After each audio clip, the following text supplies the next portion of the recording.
Hey everyone, welcome back to Cali Plants. Me again, Mark. Today we're back at the greenhouse and it's a sunny day, okay?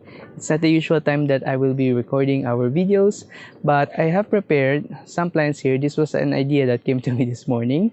I want to highlight to you succulents that have been upgraded, or you can say that cheap succulents and their more expensive lookalikes, or your common succulents and their upgraded versions. So I wanted to show that to you.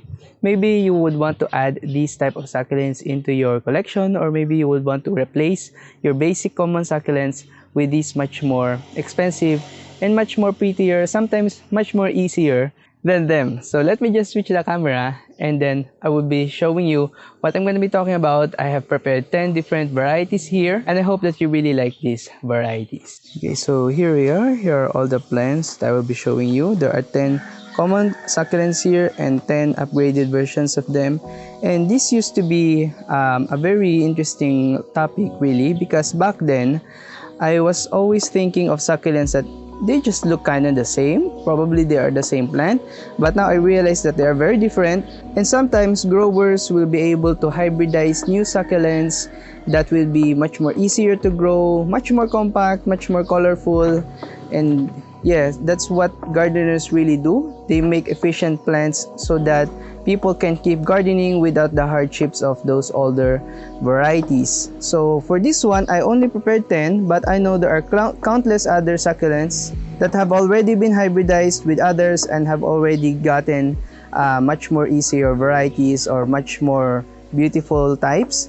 So this will just be 10. Probably I will do more of these upgraded succulent videos. Okay, so let's just start with this one. Okay, this is our Haworthia attenuata.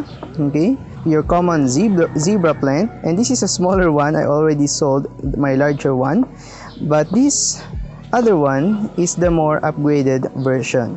Okay, this is our extra white stripe variety, and you can see here, you can compare really the stripes on those ones. Okay, the stripes on the attenuata is much more thinner. This one has much more thicker lines, and I believe that there are also some varieties of this Haworthia that has even more larger white stripes at the sides. So that's a much more interesting sight. Yes, and I believe that currently, with the state of the market with Haworthias, they are being priced really close to each other, so they're not that different when it comes to their pricing. So I think that you can also get your hands on this one if you really wanted to, or if you want to get a Haworthia zebra but you don't want the common ones, then just go with the more uncommon, thicker striped attenuata right there. Okay, looking really good. The next plant, we're gonna move to the other side, and this is our Crassula perforata, and this is actually the variegated version. You can see there, you can see on this new growth that it is variegated. Okay, I might have lost the variegation on older leaves because it was too dry, but the new growth is already showing signs of variegation. So in a way, this is already an upgraded version of your already common perforata.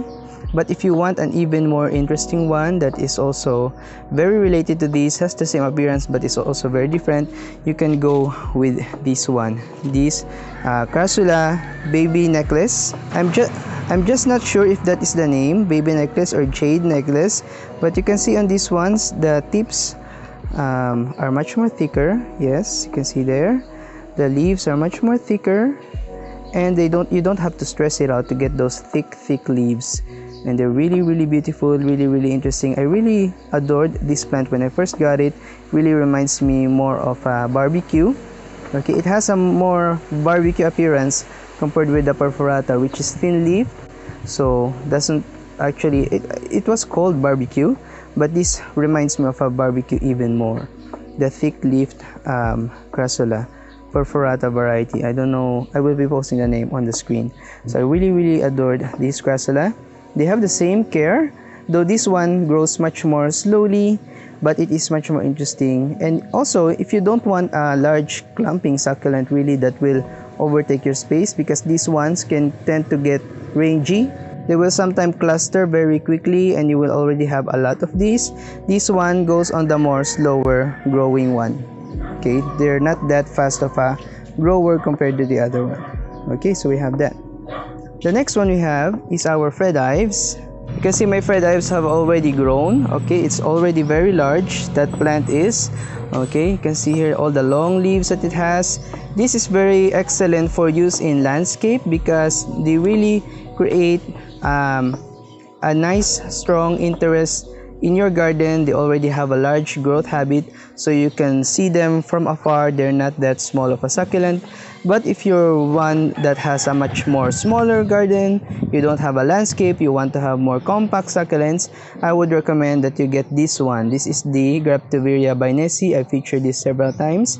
It's a much more compact one, has almost the same, kind of the same colors, okay? But this one looks more like an Echeveria than this one. Also grows large, but doesn't grow as large as the Fred Ives. And also it's very easy to propagate. So if you're looking for some Graptoveria that is much more compact, I would recommend this one. And if you have a landscape, then you can also try the Fred Ives. Or probably you just didn't want the overall look of the Fred Ives because some people doesn't like these long leaves, so you can go with the by Nessie. Okay, but they're both very easy to take care of, both very resilient. Though you might have some problems with Fred Ives if they get overwatered. They have these splotches on their leaves. I think that happens with all succulents really. With the by Nessie, it's much more resilient to that. Okay, I don't see a lot of splotches on my by Nessie. Really nice, well-behaved succulent. Okay, the next one we have, let's move on this side. This Echeveria agavoides hybrid. This is our Nevada. Okay, but some other people's call this the Gilva online. Okay, and it's a really nice lush green colored succulent, but it doesn't develop those red edges, or it might develop those, but in really stressful conditions. But they usually stay mostly green, and they're very common, very easy to multiply if you manage to grow it big, but it's not that easy to grow if you're a beginner when it comes to succulents really. So it's not that easy of a succulent, especially if you are not familiar with the care for succulents. But they can grow very large, and they're also very beautiful. But if you want to have an upgraded version, I would recommend you go with the Arcane. And I've noticed that there are a lot of different hybrids of agavoides. This is only one. You can also try the Benimusume, the Fire Pillar, and yeah, this Arcane. So it has the same appearance, it has the same edges, but the Arcane has much more prominent red edges. You can see there, okay, the red edges on that. It's really hard to capture on camera really because it's a green succulent, okay, but it has those edges, and it has the chubby appearance once you manage to grow it. Though I would not say that this is the easiest one. It roots much more slowly than your other Echeverias. So if you're more of the patient type, then I would recommend it. Okay, it's also really stunning. I really like the look of it. Adds a lot of interest to my Echeveria collection. So we have that. Okay, you really can't, it's really difficult to see the colors on camera. The next one we have is our Kalanchoe tomentosa. Okay, very common succulent and also very beautiful on its own really. You can see the fuzziness in its leaves. Okay, but you might have troubles with this because the colors will sometimes get a little dull if you grow it in less sun exposure. So this one is growing outside, which is why it has thicker leaves and much more prominent edges. Kind of reminds you of a stuffed animal, of a stuffed toy. It's also very velvety and you can touch it. It's not that damaging to the plant. If you touch it, you can feel the texture on there. Really nice interest. But if you want to go with a much more colorful one, a brighter colored Kalanchoe, I would recommend that you go with the Kalanchoe black tie. Okay, same tomentosa really. Okay, they have the same amount of color. I don't know if this one stresses to different colors, but the black tie has much more prominent leaves, edges. Right now looking at it, it's much more velvety than the other one. Okay, it retains its velvet fuzziness much more easier than the other one, and the edges on this one are much more prominent. Even if probably you will be giving it less light, the edges will probably still be apparent. So this one is getting a lot of light here in my greenhouse, so the edges on that is really nice. As you can see, there are really a vast difference between the two. So this one is a cultivar. It's been hybridized with other Kalanchoe tomentosas to really show those edges, okay? But it's still the same plant essentially, and yeah, this one is just much more thicker, I believe, okay? And the new growth is much larger on this one, I think. Okay, really nice, interesting plant. Okay, it's hard to capture it on camera, but it's really interesting. Okay, so we have that. Our next one is the Purple Delight, and this is our common Purple Delight, and you can already see the upgraded version. You can see this one really large, really nice. Also kinda competes with the Fred Ives in its growth. You can probably integrate this into your landscape as well. If you have a landscape, it's a large growing Graptoveria or Graptopetalum, okay, if I'm not mistaken. So this is the upgraded version of that. This is our Mrs. Richards, okay, you can see that. Yes, okay, it has the same coloring at first, but it has very different looks.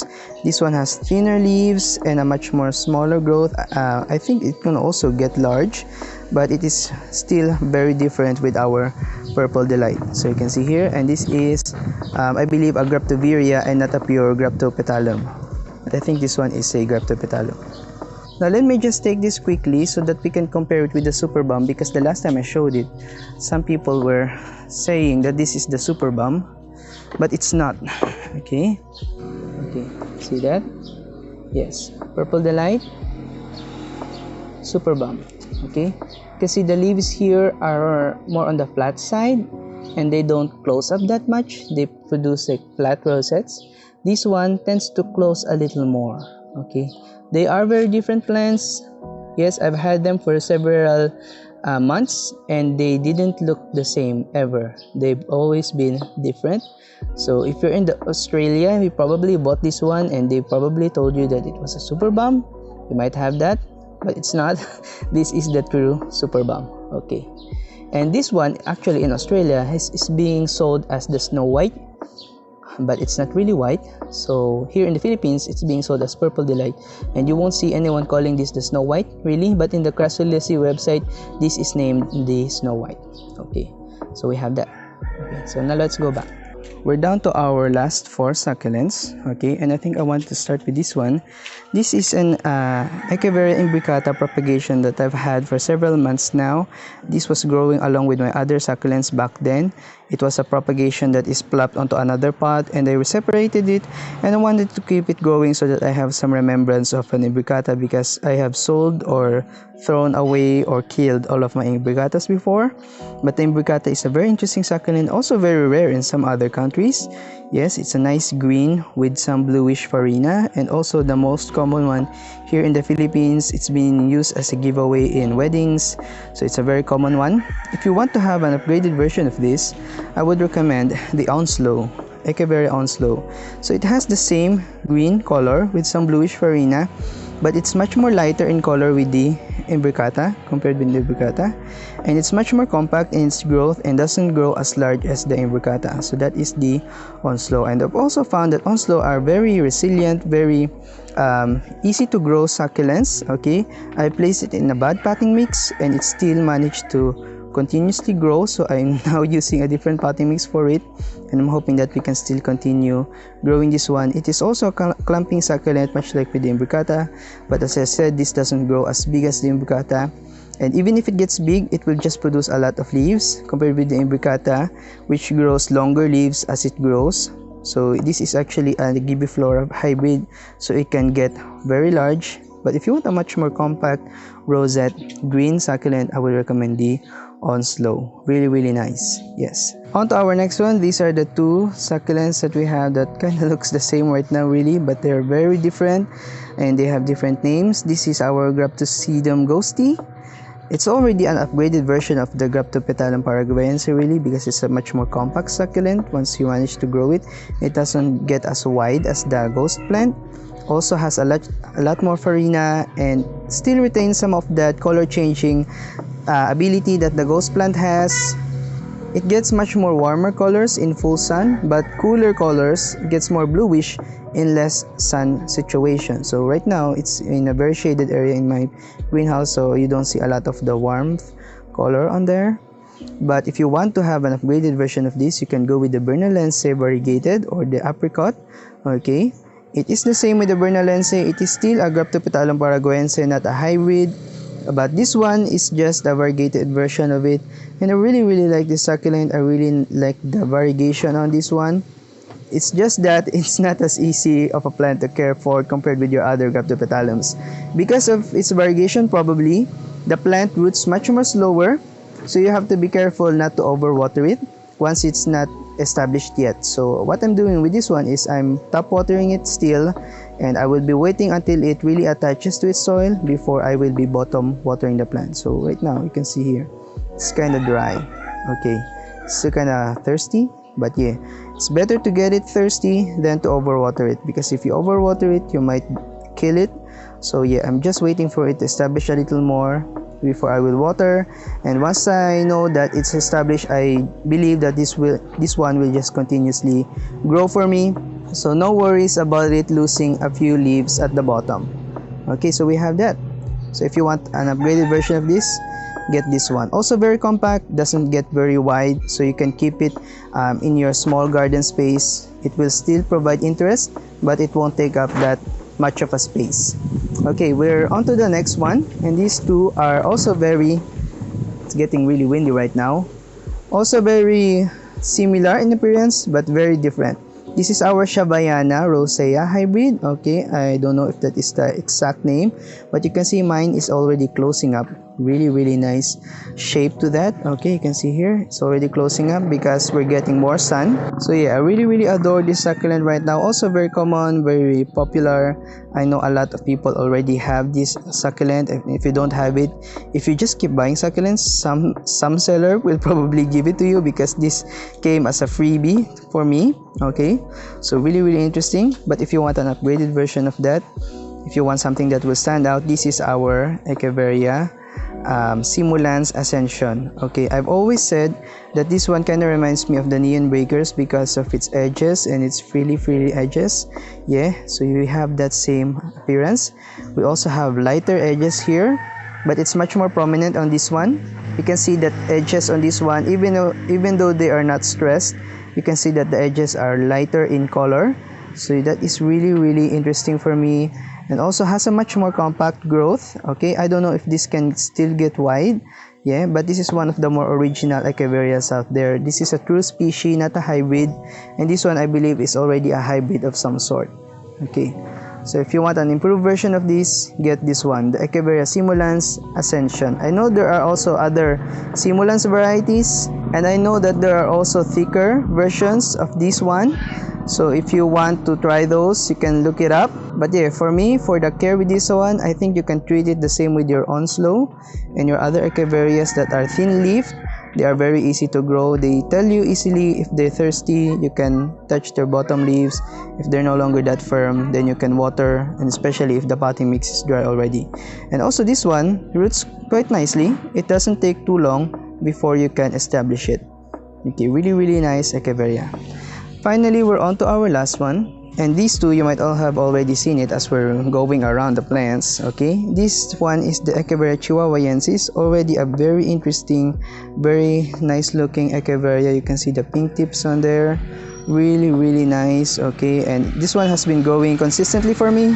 It wasn't this big when I first planted it. Okay, I'm pretty sure that it's much more smaller, but now it's getting to the edge of the pot, so I'm hoping that it will just continuously grow. Really nice Echeveria, and also for the price that it has, it's very cheap, very common. It's already very beautiful. So a lot of people who starts out with much more expensive varieties really begin with the chihuahuayensis because it's very interesting, very unique already. Okay, the light is not good, so yeah, you can start out with that if you want to collect a lot more expensive ones. But if you already have it, and if you want to grow something else that is kind of reminiscent but it's very different, you can go with the Echeveria Ariel. And this is a very new hybrid. Really, I don't see a lot of references for these plants, but I think that this is another of those Lawi crossed with Nevada or agavoides variety. So I think some people say that this one is hybridized from Malawi and the Champagne. So the champagne is already a Lawi hybrid and it's crossed back again with the Lawi. So it doesn't have that much striations on the leaves, but it has that pinkish look, and it's really interesting, really thick leaves. And it's also much more cheaper right now because a lot of growers is selling this one. But yeah, it's also much more pinkier in color than your Chihuahuensis, which has reddish pinkish edges, but this one are pinkish in their whole leaf. So you might be losing the edges on that one, but it's really interesting.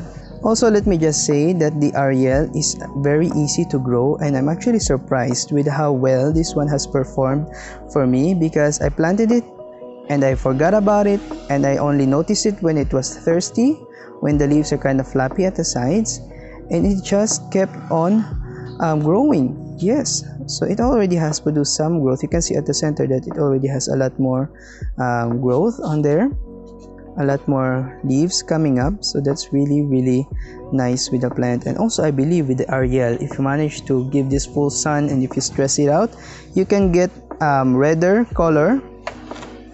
Okay, let me just hand it down. Okay, you can get a much more red color at the center and lighter pink at the sides. So that is a new interesting trait when it comes to new varieties of succulents. Really, they will have more red in their central growth and less red on the sides. So that is a very new trait when it comes to hybrids with Echeveria. So you can already get that trait with the Ariel, especially if you grow it under grow lights. I don't know if you can develop it in full sun, because a lot of succulents will really get interesting colors in cold climates and under grow lights probably. So if you have grow lights, if you are a real collector of succulents, you can get that red center on your Echeveria Ariel. So really nice new variety, and I think this is the first time that I will be showing this in video. Okay, so we have that. And I think that's about it for our 10 new succulent varieties, upgraded versions of your common plants. Oh yeah, and just a quick update, I planted some cuttings on some ceramic pots, really nice, Mendoza and clavatum.